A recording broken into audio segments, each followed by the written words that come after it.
Vikramshila IAS coaching institute 14 बीघा ऋषिकेश। आधुनिक भारत का इतिहास कर रहे थे हम लोग, उसमें हम नवीन राज्यों का उदय करना आज हमने, the rise of new states. Mughal साम्राज्य का पतन कर चुके हैं, उसके कारण हम जान चुके हैं क्यों हुआ था मुगल साम्राज्य का पतन। आज करना है नवीन राज्यों का उदय, the rise of new states. ठीक है। मुगल साम्राज्य के ध्वंसावशेषों पर 18वीं शताब्दी में नवीन राज्यों का सृजन हुआ। ये राज्य कौन कौन से थे? रोहेलखंड, रोहेले सुने हैं? बरेली, बरेली वाला जो रीजन है रोहेलखंड, जाट, राजपूत, अवध के नवाब, बंगाल, हैदराबाद, हैदराबाद का निजाम, मैसूर राज्य, हैदर अली सुना है, टीपू सुल्तान, मैसूर राज्य, पंजाब के सिख और मराठे। ठीक है। इसके अलावा 18वीं सदी मुगलों के पतन और भारतीय राज्य क्षेत्रों में आई यूरोपियन जातियों के पारस्परिक संघर्ष की भी सदी रही। तो सबसे पहले एक लिस्ट याद कर लीजिएगा, आधा काम उत्तराखंड में यहीं से बन जाता है कि अवध के स्वतंत्र राज्य का संस्थापक कौन था? सादत खां बुरहानुल मुल्क था। कौन था? हैदराबाद के स्वतंत्र राज्य का संस्थापक कौन था? निजामुल मुल्क चिंगलिज खां आसफ जहां था। रोहेलखंड की स्वतंत्रता का संस्थापक कौन था? वीर दाऊद और अली मोहम्मद खां बंगश पठान। बंगाल का स्वतंत्रता का संस्थापक कौन था? मुर्शीद कुली खां। और कर्नाटक का कौन था? सादतुल्ला खां। भरतपुर के जाट राज्य का कौन था? चूड़ामन और बदन सिंह। चूड़ामन और राजपुताना का कौन था? अजीत सिंह। सिखों का कौन था? बंदा बहादुर सच्चा बादशाह। मैसूर का कौन था? हैदर अली, है ना। 1761 में सर्वे सर्वा बन गया। 1761 में उधर थर्ड बैटल ऑफ पानीपत लड़ा जा रहा था हरियाणा में, और नीचे हैदर अली कर्नाटक में सर्वे सर्वा हो गया। वोडेयार डायनेस्टी के राजा कृष्णराज को खाली कठपुतली बनाकर साल भर में एक बार दिखाकर सर्वे सर्वा बन गया। त्रावणकोर का कौन था स्वतंत्रता का संस्थापक? मार्तंड वर्मा था। अगर मैं क्वेश्चन बनाता यहां से बनाता, बाकी ऊपर अधिकतर याद रहता है बच्चों को, मार्तंड वर्मा के बारे में कम जानते हैं। त्रावणकोर का कौन था? अहोम का कौन था? रुद्र सिम्हा था। कौन था अहोम का? आगे चल के मॉडर्न में पढ़ेंगे हम अहोम विद्रोह। क्या पढ़ेंगे हम? गोमधर कुंवर नेता पढ़ेंगे, उसका बहुत बाद में पढ़ना है, पर अहोम याद कर लीजिए। रुद्र सिम्हा। मराठा कौन था? पेशवा बालाजी विश्वनाथ। भाई छत्रपति शाहू जो था वो नाम मात्र का शासक था, बाकी जो सारी शक्तियां ले ली थी वो ब्राह्मण पेशवा जो थे, है ना, कौन? बालाजी विश्वनाथ ने ले ली थी। अच्छा, ये जितने भी दिख रहे हैं आपको, अवध 1739 में स्वतंत्र हो गया, हैदराबाद 1724 में स्वतंत्र हो गया। हैदराबाद का खास याद करना है आपने 1724, क्योंकि यहाँ पे सुकरखेड़ा का युद्ध हुआ मुबारिज खां के साथ, इसलिए इंपॉर्टेंट होता है कि सुकरखेड़ा का युद्ध 1724 मुबारिज खां और निजामुल मुल्क चिंगलिज खां आसफ जहां के बीच में। रोहेलखंड 1714, बंगाल 1713, कर्नाटक 1717। ये सब जो हो रहे हैं, अधिकतर जो हो रहे हैं वो मोहम्मद शाह रंगीला के समय में हो रहे हैं, कुछ फर्रुख शेर के समय में भी हो रहे हैं। इसके समय में तो देखते हैं, अवलोकन करते हैं, नवीन राज्यों का सारगर्भित अवलोकन करते हैं। दक्कन का निजाम। दक्कन में हैदराबाद के स्वतंत्र राज्य का संस्थापक निजामुल मुल्क चिंगलिज खां आसफ जहां था, उसके पूर्वज समरकंद के निवासी थे। समरकंद नाम सुने हो? बाबर अपनी आत्मकथा तुझु के बाबरी में लिखता है। क्या लिखता है? बाबर जो था ना, उसने तुझु के बाबरी लिखी। किस भाषा में? तुर्की भाषा में। बाद में उसका फारसी में अनुवाद किया अब्दुल रहीम खाने खाना पाइंदा खान ने, और उसका इंग्लिश में अनुवाद किया मिसेस बेवरेज ने। किसने किया? Mrs beverage. अच्छा जी, क्या लिखता है वो? तो जो समरकंद था वो राजधानी थी किसकी? तैमूर लंग की। किसकी? बाबर जो था वो अपनी मां की तरफ से चंगेज खान का 14वां वंशज था, और अपने पिता की ओर से तैमूर लंग का 5वां वंशज था। ठीक है। और उसकी दादी जो थी एहसाना दौलत बेगम, उसने बचपन से कहानी सुनाई थी उसको तैमूर लंग की। लंगड़ा था तैमूर, तो तैमूर लंग बोलते हैं उसको। ठीक है। और वो समरकंद को जीतना चाहता था। समरकंद को जीतने के चक्कर में कई बार जीता, कई बार गद्दी से हटा, पिटता रहा, लड़ता रहा, लड़ते लड़ते फिर उसको पता चल गया कि भाई यहाँ शाबानी खां के सामने अपनी दाल नहीं गलने वाली, इसलिए वो किस तरफ को आ गया, भारत की तरफ को आ गया। भारत में सल्तनत चल रही थी, सल्तनत में भी BSI इब्राहिम लोदी जो था वो शासक था, नौजवान था। उसके बारे में लिखता है बाबर, बिना सोचे समझे आगे बढ़ जाता है, भिड़ जाता है, बिना कारण के पीछे हट जाता है, कुछ पता ही नहीं है कि इस नौजवान को करना क्या है। बाबर बड़ा अनुभवी था, आग आदमी के बीच में लड़ाई हुई है ना, फर्स्ट बैटल ऑफ पानीपत 1526 में। आग और आदमी के बीच में जब भी लड़ाई होगी तो आग जीतेगी, है ना। तोप लेके आया ना, तोप का प्रयोग किया उसने, तुलुगमा युद्ध पद्धति का प्रयोग किया, तो क्या हो गया, यहाँ पर मुगल साम्राज्य की स्थापना कर दी उसने। समझ में आ गया? वही समरकंद की बात कर रहा हूं मैं, तैमूर लंग वाला समरकंद। तो निजामुल मुल्क चिनकिलिज खां आसफ जहां के पूर्वज कहां के थे, समरकंद के निवासी थे। उसके पिता गाजिउद्दीन सिद्दकी फिरोज जंग प्रथम औरंगजेब की सेवा में था। सम्राट बनने के बाद फर्रुखशियर ने, किसने, निजामुल मुल्क चिनकिलिज खां आसफ जहां को दक्षिण के 6 सूबों की सूबेदारी और खाने खाना और निजामुल मुल्क बहादुर फतेह जंग की उपाधियां प्रदान की। अब यहां से क्वेश्चन बनता है कि निजामुल मुल्क चिनकिलिज खां आसफ जहां को दक्कन के 6 सूबे किसने दिए? आंसर फर्रुखशियर ने दी। किसने दिए? खाने खाना की उपाधि किसने दी? आंसर फर्रुखशियर ने दी। निजामुल मुल्क बहादुर फतेह जंग की उपाधि किसने दी? आंसर फर्रुखशियर ने दी। किंतु फर्रुखशियर के समय में ही उसे दक्कन से हटा दिया गया था। बाद में वह मालवा का सूबेदार बना। कहां का? मालवा। मालवा में रहते हुए निजाम ने अपनी शक्ति सुदृढ़ की। उसकी बढ़ती शक्ति को देखकर सैयद ब्रदर्स, किंग मेकर, नृत्य निर्माता अब्दुल्ला खां एंड हुसैन अली खां ने उसकी गतिविधियों को नियंत्रण स्थापित करने का प्रयास किया। उसे मालवा से हटाने की योजना बनाई, परंतु उसने षड्यंत्र करके दक्कन के सूबेदार और सैयद बंधुओं में से एक हुसैन अली की हत्या करवा दी। छोटे वाले की हत्या करवा दी हुसैन अली खां की, सैयद हुसैन अली खां। एक बार पुनः उसे दक्कन की सूबेदारी दी गई। 1722 ईस्वी में मुगल बादशाह मोहम्मद शाह रंगीला ने उसे अपना वजीर नियुक्त किया। मोहम्मद शाह रंगीला ने उसे अपना वजीर नियुक्त किया। दिल्ली दरबार में अपने विरोधियों के षड्यंत्र और मोहम्मद शाह रंगीला की निष्क्रियता से क्षुब्ध होकर वो बादशाह की अनुमति लिए बिना ही 1723 ईस्वी में दक्कन वापस लौट गया। हैदराबाद के सूबेदार मुबारिज खां, हैदराबाद का सूबेदार कौन था उस समय? मुबारिज खां को निजाम के विरुद्ध कार्रवाई करने का आदेश दिया गया। 11 अक्टूबर 1724 को मुबारिज खां निजामुल मुल्क के बीच में सुगरखेड़ा नामक स्थान पर युद्ध हुआ, जिसमें निजामुल मुल्क चिनकिलिज खां आसफ जहां विजयी हुआ। तो यहां से फिर क्वेश्चन बनेगा, सुगरखेड़ा का युद्ध कब हुआ? 1724 में हुआ।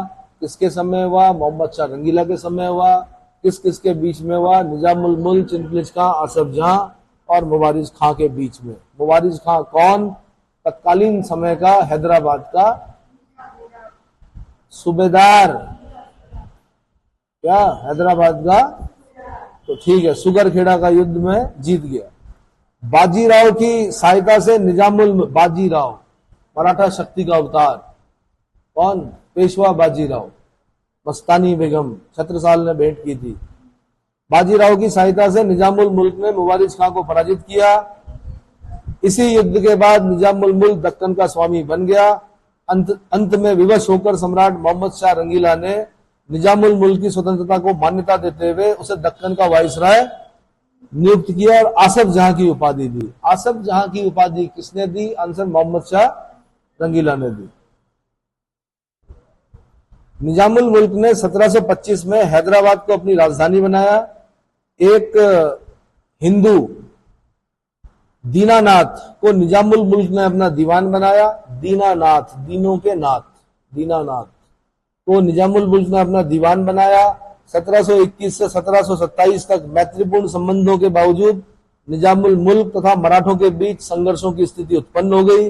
अंततः बाजीराव ने पालखेड़ा नामक स्थान पर निजामुल मुल्क को पराजित किया। 6 मार्च 1728 को निजामुल मुल्क एवं बाजीराव के बीच मुगी सिव गांव की संधि हुई। मुंशी सिव गांव या मुगी सिव गांव की संधि किस किस के बीच में हुई? कब हुई? 1728 में हुई। किस किस के बीच में हुई? निजामुल मुल्क चिनकिस खां असफ जहां और बाजीराव फर्स्ट के बीच में। किसके बीच में?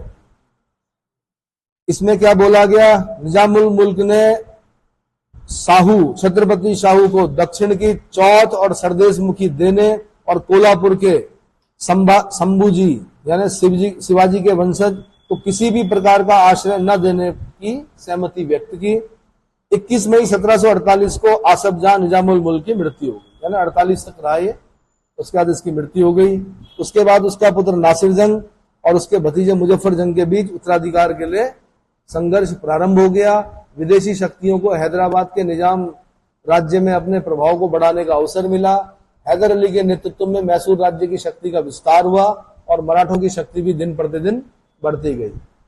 हैदराबाद का कोई भी शासक योग्य नहीं हुआ। अंततः सितंबर 1798 में हैदराबाद के तत्कालीन निजाम अली ने वेलेज अली की सहायक संधि स्वीकार कर ली। वेलेज अली की सहायक संधि पर हस्ताक्षर करने वाला पहला व्यक्ति कौन था? हैदराबाद का निजाम अली। हैदराबाद का निजाम, यहां से कई बार क्वेश्चन बना है, ठीक है। उस समय से हैदराबाद के शासक अंग्रेजों के आश्रित हो गए। हैदराबाद भारतीय राज्यों में ऐसा प्रथम राज्य था जिसने वेलेज अली की सहायक संधि के अंतर्गत आश्रित सेना रखना स्वीकार किया। यह भी क्वेश्चन बना हुआ, आश्रित सेना, क्योंकि वेलेज अली की एक शर्त यही थी। वेलेज अली की सहायक संधि में एक शर्त क्या थी? सेना हमारी होगी, खर्चा तुम उठाओगे। कौन उठाओगे? सेना अंग्रेजों की होगी, खर्चा कौन उठाएगा? हस्ताक्षर करने वाला राज्य उठाएगा, ठीक है। एक रेजिडेंट भी होगा हमारा, जो हर समय दरबार में बैठेगा और ये देखेगा कहीं कोई षड्यंत्र तो नहीं कर रहे हो तुम। बड़े चालाक थे अंग्रेज। उम्मीद है इतना समझ में आ गया होगा, ठीक है भाई। तो मुगीसिव गांव की संधि हो गई 1728, सुकरखेड़ा का युद्ध हो गया 1724, ये याद कर लिया आपने। अब राजपूत राज्य, राजपूत औरंगजेब की मृत्यु के बाद मुगल शासन की दुर्बलता का लाभ उठाकर स्वतंत्र हो गए। 18वीं शताब्दी के राजपूतों में दो प्रमुख राज्य मारवाड़ और आमेर। मारवाड़ यानी जोधपुर। गए हो कभी राजस्थान? पहले मैं सोचता था कि रेगिस्तान, बड़ा सुंदर है भाई राजस्थान, जाना कभी। अरावली माउंटेन रेंज देखने का अवसर मिलेगा आपको। रेजिडुअल माउंटेन, अवशिष्ट पर्वतों का उदाहरण, संसार की सबसे प्राचीन पर्वत श्रृंखलाओं में से कौन? अरावली। ये जो पहाड़ दिख रहे हैं से छोटी अरावली कहीं कहीं पर, ठीक है। तो आपको एक ज्योग्राफर और जियोलॉजिस्ट की दृष्टि से देखना है कि जब ये ऊंचा रहा होगा तो कैसा रहा होगा, ठीक है। तो मारवाड़ हो गया जोधपुर और आमेर हो गया जयपुर, ठीक है। औरंगजेब की नीतियों से मेवाड़ के राजा राणा और मारवाड़ के अजीत सिंह दोनों असंतुष्ट थे। आमेर के राजा जयसिंह भी उच्च मनसब न मिलने के कारण नाराज थे। 1707 में अजीत सिंह ने अपने को स्वतंत्र घोषित करके जोधपुर से शाही फौजदार को निकाल दिया। मारवाड़ है, जोधपुर मतलब मारवाड़, ठीक है। 1708 में मुगल सेना और अजीत सिंह की सेना के साथ मेड़ता के पास मुठभेड़ हुई। अजीत सिंह परास्त होकर मुगल अधीनता स्वीकार कर लिए। 1714 ईस्वी में मुगल सेनापति हुसैन अली ने जोधपुर पर आक्रमण कर लिया।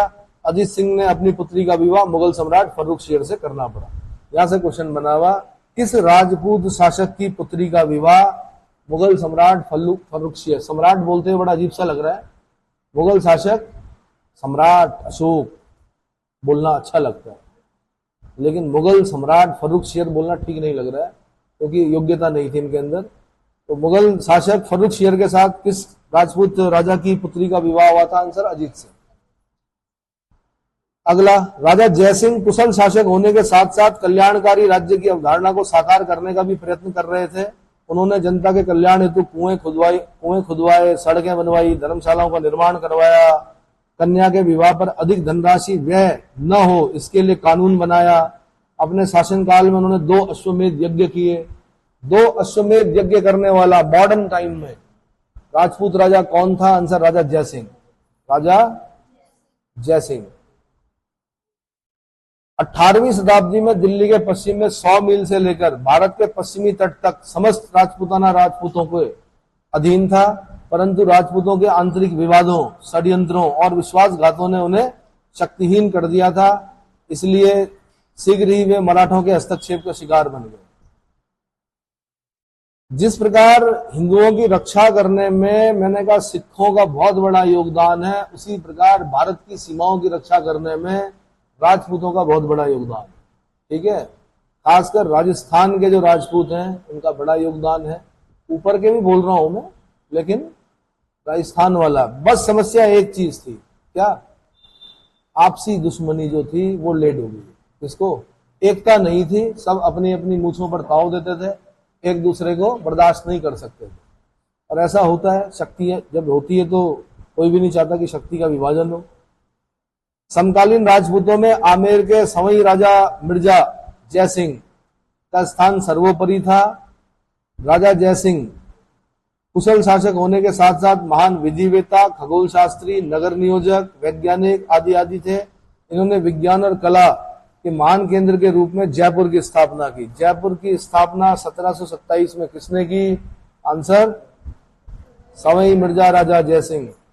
1727 से 1827, 1827 से 1927, 1927 से 2027, 2024 चल रहा है। 3 साल बाद 300वीं वर्षगांठ मनाई जाएगी। किसकी? जयपुर की 300वीं वर्षगांठ 2027 में जयपुर की। पिंक सिटी बोलते हैं इसे, गुलाबी नगरी भी कहा जाता है। 1876 ईस्वी में तत्कालीन महाराज सवाई राम सिंह ने इंग्लैंड की महारानी विक्टोरिया तथा प्रिंस ऑफ वेल्स के युवराज अल्बर्ट एडवर्ड सप्तम के स्वागत में पूरे शहर को गुलाबी रंग से आच्छादित करवा दिया था। तभी से इस शहर का नाम गुलाबी नगरी पड़ गया। किसने? राम सिंह ने। सवाई कब? 1876। कौन आ रही थी? महारानी विक्टोरिया आ रही थी। और कौन आ रहा था? प्रिंस ऑफ वेल्स का युवराज अल्बर्ट एडवर्ड सप्तम। क्लियर हो गया? समझ में आ गया? और जो नरेंद्र नगर है वो भी मैंने आपको बताया था कि जब आप जयपुर जाओगे तो आपको लगेगा कि कुछ देखा देखा सा लग रहा है। नरेंद्र नगर छोटा था, राजा के पास कम पैसे थे तो अपने हिसाब से ठीक बनाया उन्होंने पहाड़ पर, बट वो पैटर्न जो है वो बिल्कुल वो जयपुर वाला पैटर्न। ठीक है, अगला भरतपुर का जाट राज्य। भरतपुर का जाट राज्य। अच्छा, मैंने आपको बता दिया था वो कहां कहां पर ऑब्जर्वेटरीज कहां कहां पर है? सवाई राजा जयसिंह आईएएस का क्वेश्चन रहा है वो कभी। कहां कहां पर है भाई ऑब्जर्वेटरीज? मथुरा में है, जयपुर में है, दिल्ली में। दिल्ली में जंतर मंतर। उज्जैन में है, वाराणसी में। मथुरा, जयपुर, दिल्ली, उज्जैन और वाराणसी। भरतपुर का जाट राज्य है। दिल्ली, मथुरा, आगरा के समीपवर्ती क्षेत्रों में कृषि कार्य करने वाले जमींदार जाट के नाम से जाने जाते थे। जाट लोगों ने औरंगजेब की नीतियों का विरोध किया था। सर्वप्रथम विद्रोह तिलपत के जमींदार गोकुल ने 1669 में किया था। औरंगजेब के खिलाफ विद्रोह करने वाला पहला जाट राजा कौन था? गोकुल। और इसको नेता, ये डेमोक्रेसी होती ना जैसे, वैसे चुना गया था। ये कैसे? मतलब लोगों ने चुना था गोकुल को अपना नेता। तो गोकुल ने विद्रोह किया 1669 में। 1686 में राजा राम और रामचेरा ने विद्रोह किया। राजा राम ने सिकंदरा में अकबर की मकबरे को खोदकर अकबर की अस्थि पंजरों को निकाला और उसको जला दिया। क्योंकि औरंगजेब हिंदू मंदिर तोड़ रहा था, जला रहा था, मूर्तियों को फेंकवा रहा था, तो उसने कहा बदला लूंगा मैं। क्योंकि औरंगजेब का पापा कौन? शाहजहां। शाहजहां का पापा कौन? जहांगीर। और जहांगीर का पापा कौन? तो क्या हुआ ये? औरंगजेब का क्या हुआ? परदादा। उसने कहा अगर तुम हमारे मंदिरों को तोड़ोगे तो हम तुम्हारे परदादा की अस्थि पंजरों को जला देंगे। इस्लाम में हराम है जलाना, और दफन किया जाता है। ठीक है, सुपुर्दे खाक। तो दफनाए गए अकबर के अस्थि पंजरों को निकालकर जला दिया। वो कौन था? जाट। राजा राम और रामचेरा। ठीक है, राजा राम के पश्चात जाट नेतृत्व किसको मिला? चूड़ामन के हाथ में। कई बार तो खाली आपसे क्रम पूछेगा, गोकुल, राजा राम, रामचेरा, उसके बाद चूड़ामन, उसके बाद बदन सिंह, उसके बाद सूरजमल। ये नाम याद करने आपने। सूरजमल को देखा होगा आपने पिक्चर में किसी, पानीपत मोटे से जो है जाट राजा, सूरजमल है मेरे ख्याल से वो, है ना? अरे भाई जब क्या बोलते हैं Panipat, third battle of Panipat पे पिक्चर बनी हुई है, तो देखा होगा, सूरजमल जाट सुना है? नहीं सुना? चलो जो भी है, तो चूड़ामन 1695 से 1721 भरतपुर के जाट राज्य की नींव डाली। भरतपुर के जाट राज्य की नींव किसने डाली? भरतपुर राजस्थान में पड़ता है। जाट राज्य की नींव किसने डाली? चूड़ामन ने। उसने थीम नामक स्थान पर सुदृढ़ किला बना लिया। थीम का किला किसने बनवाया? आंसर चूड़ामन ने। 1721 में आगरा के सूबेदार जयसिंह द्वितीय के अधीन मुगल सेना ने दुर्ग को जीत लिया तथा चूड़ामन ने आत्महत्या कर ली। किस जाट राजा ने आत्महत्या की थी? जाट नेता ने। आंसर चूड़ामन। उसके बाद आता बदन सिंह जाट 1721 से 56। चूड़ामन का भतीजा था बदन सिंह जाट। चूड़ामन के बाद उसने जाटों का नेतृत्व किया। उसने अपनी सेना को अधिक शक्तिशाली बनाते हुए दींग, कुंभेर, वेद और भरतपुर में 4 दुर्ग बनवाए। कहां पर? दीग। कहां पर? दीग, कुंभेर, वेद और भरतपुर। इनको हाईलाइट करना है, यहां से क्वेश्चन बन सकता है, बना है पहले। इसलिए बदन सिंह को भरतपुर राज्य का वास्तविक संस्थापक कहा जाता है। भरतपुर बर्ड सेंचुरी भी है यहां पर, मैंने बताया था आपको, है ना। तो भरतपुर राज्य का वास्तविक संस्थापक कौन है? बदन सिंह जाट है। उसने नादिर शाह के आक्रमण के बाद मथुरा पर आधिपत्य जमा लिया। अहमद शाह अब्दाली ने इस परिस्थिति को स्वीकार कर लिया तथा बदन सिंह को राजा की उपाधि दी और उसे महेंद्र शब्द भी जोड़ दिया। राजा महेंद्र बदन सिंह। राजा महेंद्र बदन सिंह। महेंद्र मतलब किसको बोला जाता? महेंद्र। संधि विच्छेद करो महेंद्र का। महाधन इंद्र है? बताओ भाई, हिंदी पढ़े हो, संधि विच्छेद करो महेंद्र का।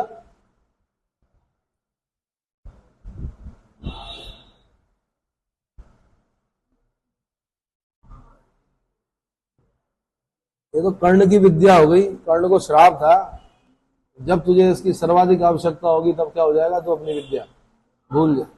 महाधन इंद्र। बदन सिंह के बाद 1756 में सूरजमल ने जाटों का नेतृत्व संभाला। और ये सब क्यों होता है मैं बता दूं, फिर दोबारा सुन लो। जो आप भूलते हो ना, ये डर के कारण भूलते हो। इसका मतलब तैयारी पूरी नहीं है। जब तैयारी पूरी नहीं होती है तो क्या होता है? पूरी तैयारी करो, उस हद तक करो कि जहां पर कोई भी कंफ्यूजन ना हो। बदन सिंह के बाद 1756 में सूरजमल ने जाटों का नेतृत्व संभाला। इसने इस जाट राज्य को अपनी चतुराई, सूक्ष्म बुद्धि और स्पष्ट दृष्टि दी। एक बहुत बड़े भूभाग पर अपना आधिपत्य कायम किया। उसने राज्य में आगरा, मथुरा, मेरठ, अलीगढ़ शामिल थे। उसके राज्य में आगरा, मथुरा, मेरठ और अलीगढ़ शामिल थे। लोग उसे जाटों का अफलातून कहते थे, प्लेटो कहते थे। जाटों का प्लेटो किसे कहा जाता है? सूरजमल जाट को कहा जाता है। पानीपत के तृतीय युद्ध में जाट सूरजमल के नेतृत्व में मराठों को सहयोग करना चाहते थे, किंतु सदाशिवराव भाऊ के मतभेद होने के कारण अलग हो गए। 1763 में सूरजमल की मृत्यु के पश्चात जाट राज्य अवसान की ओर बढ़ने लगा। सूरजमल के पश्चात जवाहर सिंह राजा बने। उसके बाद रतन सिंह, केहर सिंह, नवल सिंह ये शासक हुए। 1805 में रणधीर सिंह ने अंग्रेजों की अधीनता स्वीकार कर ली और इसी के साथ जाट शासन का भी अंत हो गया, है ना। No if no but only Jat. तो 1805 में रणधीर सिंह को याद करना। आपने किसको याद करना है? रणधीर सिंह का नाम याद करना है। इसने अंग्रेजों की अधीनता स्वीकार कर ली। उसके बाद है रोहेलखंड, बंगश पठान। रोहेलखंड एवं बरेली वाला जो रीजन है, 18वीं शताब्दी में गंगा घाटी के आसपास रोहेलखंड नामक एक छोटा सा स्वतंत्र राज्य था। इसकी स्थापना एक अफगान वीर दाऊद और उसके पुत्र अली मोहम्मद खान ने की थी। इसने अफगान वीर दाऊद और अली मोहम्मद खान ने की थी। इस राज्य का विस्तार उत्तर में कुमाऊं से लेकर दक्षिण में गंगा नदी तक फैला था। इसकी राजधानी पहले आंवला कहां पड़ता? बरेली। आंवला बरेली और बाद में रामपुर थी। इस स्वतंत्र राज्य का अवध दिल्ली जाटों और मराठों से निरंतर संघर्ष होता रहता था। 1742 ईस्वी में हाफिज रहमत खां रोहेलखंड का शासक बना। इसके शासनकाल में 1774 ईस्वी में अवध के नवाब सुजाउद्दौला ने हेस्टिंग से संधि करके मीरनपुर कटरा के युद्ध में रहमत खां को पराजित करके रोहिलखंड का अधिकांश भाग अपने राज्य में मिला लिया। मीरनपुर कटरा का युद्ध सुजाउदौला हेस्टिंग की सहायता से, किसकी सहायता से? वॉरेन हेस्टिंग की सहायता से जीत लिया। ठीक है। शेष बचे हुए भाग में रामपुर रियासत की स्थापना हुई। इसका उत्तराधिकारी कौन हुआ? अली मोहम्मद खां के पुत्र फैजुल्ला खां को बनाया गया। मुगल सम्राट फर्रुख शेर के शासनकाल में एक अन्य अफगान मोहम्मद खां बंगश ने वर्तमान अलीगढ़ और कानपुर के बीच का क्षेत्र और फर्रुखाबाद का कुछ भूभाग पर अधिकार को लेकर स्वतंत्र बंगश पठान राज्य की स्थापना की थी, किंतु यह राज्य ज्यादा समय तक अपनी स्वतंत्रता की रक्षा न कर सका। 1728 में बुंदेलखंड के शासक महाराणा छत्रसाल ने, किसने? छत्रसाल ने मराठों की सहायता से बंगश को पराजित करके उस राज्य पर अधिकार कर लिया। छत्रसाल को भी याद करना आपने, इंपॉर्टेंट शासक है। कहां का? बुंदेला, है ना। उसके बाद आता है सिख राज्य। क्या आता है? इसको ढंग से पढ़ना है आपने। क्या करना है? सबसे पहले तो 10 सिख गुरु याद कर लीजिए। गुरु नानक देव, सिख धर्म के प्रवर्तक, 1469 में जन्म हुआ था गुरुदेव का, गुरु नानक देव का। 400 साल बाद गांधी पैदा हुए 1869 में। 2 अक्टूबर 1869 को 400 साल बाद गांधी पैदा हुए। तो 1869 और 1469 गुरु नानक की जन्म वर्ष है और 1869 गांधी का जन्म वर्ष। उसके बाद गुरु अंगद देव, इनका नाम लहणा था। क्या नाम था? शिष्य थे गुरु नानक देव के। तो गुरु अंगद देव गुरुमुखी लिपि के जनक। जो पंजाबी भाषा बोली जाती है उसकी जो लिपि है वो गुरुमुखी है। क्या है? गुरुमुखी। ठीक है। गुरु अमरदास, गुरु प्रसार हेतु 22 गद्दियों का निर्माण कराया था गुरु अमरदास ने। उसके बाद गुरु रामदास अमृतसर के संस्थापक थे। अकबर ने 500 बीघा जमीन दी थी जिसमें एक प्राकृतिक तालाब था। उसी प्राकृतिक तालाब के अगल बगल हरि मंदिर साहब की नींव रखी गई। उसी को हरमिंदर साहब का गुरुद्वारा कहा जाता है। हरि मंदिर साहब, हरि मतलब भगवान, मंदिर साहब।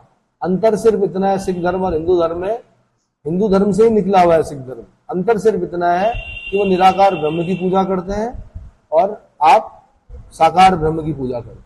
ठीक है, दोनों ही ठीक है।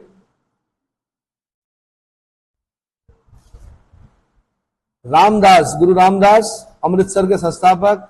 गुरु अर्जुन देव 5वें सिख गुरु, स्वर्ण मंदिर की स्थापना की इन्होंने। गुरु ग्रंथ साहब का संकलन किया। हरि मंदिर साहब का स्थापना की, मतलब पूरा जो बनाया वो इन्होंने बनाया। इसने 5वें सिख गुरु हैं। खुसरो को आशीर्वाद और 2 लाख रुपए देने के कारण जहांगीर ने इनको मृत्युदंड दे दिया। मुगल सिख संबंध यहीं से खराब होते हैं। गुरु अर्जुन देव के बाद गुरु हरगोविंद सिंह बने, अकाल तख्त की स्थापना की इन्होंने। उसके बाद गुरु हरराय बने, उत्तराधिकार युद्ध में भाग लिया। ठीक है। गुरु हरकिशन बने, अल्प वयस्क अवस्था में ही मृत्यु हो गई इनकी। गुरु तेग बहादुर बने, औरंगजेब द्वारा धार्मिक कारणों से इन्हें फांसी दे दी गई। इन्हें इस्लाम कबूलने के लिए बाध्य किया गया, बच्चों की हत्या कर दी गई। गुरु तेग बहादुर, तो औरंगजेब द्वारा फांसी दे दी गई। उसके बाद 10वें सिख गुरु जो है गुरु गोविंद सिंह, खालसा सेना की स्थापना की। ध्यान रखना, अकाल तख्त की स्थापना गुरु हरगोविंद सिंह ने की।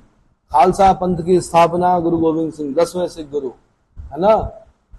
तो 3 सिख श्राइन है उत्तराखंड में। एक है नानक मत्ता, एक है मीठा रिठा साहब और एक है हेमकुंड साहब। तो हेमकुंड साहब जो है वो गुरु गोविंद सिंह जी की तपस्थली मानी जाती है, तपस्या की थी उन्होंने वहां पर।